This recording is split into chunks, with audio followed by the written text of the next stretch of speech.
숨진 송 씨의 아들이 아버지 재력가 송모 씨가 지금 문제가 되고 있는 그 검사를 만날 때 이 아들도 동행했던 것으로 밝혀졌습니다.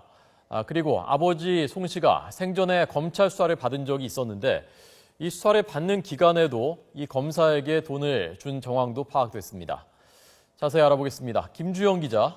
네, 사일부입니다. 네, 아들도 검사를 만날 때 같이 갔었다고요? 네, 그렇습니다. 검찰은 재력가 송 씨의 아들을 조사해 장부에 적힌 현직 검사와 한 차례 만났다는 진술을 확보했습니다. 당시 아버지를 따라 검사를 만나러 간 상황이었는데요. 구체적으로 어떤 목적으로 만났는지는 아직 알려지지 않고 있습니다. 해당 검사는 재력가의 장부에 10차례에 걸쳐 등장하는 것으로 전해졌습니다.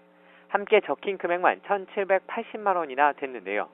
하지만 검사가 돈거래를 부인하고 재력가 송 씨가 숨지고 없어 사실 여부를 가리기 힘든 상황이었습니다. 이런 가운데 송 씨 아들이 현장에 있었던 사실까지 드러나면서 돈거래 여부와 청탁 의혹에 대한 수사도 한층 더 속도를 낼 것으로 보입니다. 이와 함께 검찰은 송 씨 아들과 안면이 있던 검사나 공무원이 장부를 훼손해달라고 청탁했을 가능성에 대해서도 집중 조사하고 있습니다.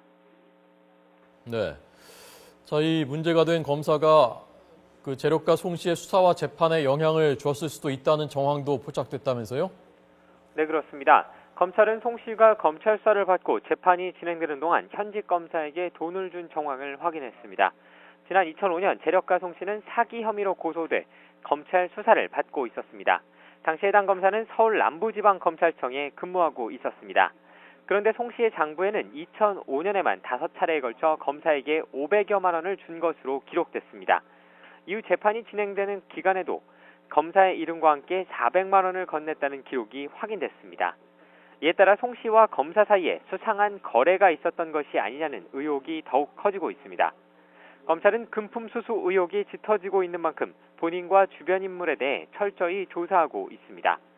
검찰 관계자는 장부가 사실이라면 시기적으로 문제가 있다며 실제 검사가 영향력을 행사했는지는 수사를 통해 밝힐 방침이라고 설명했습니다.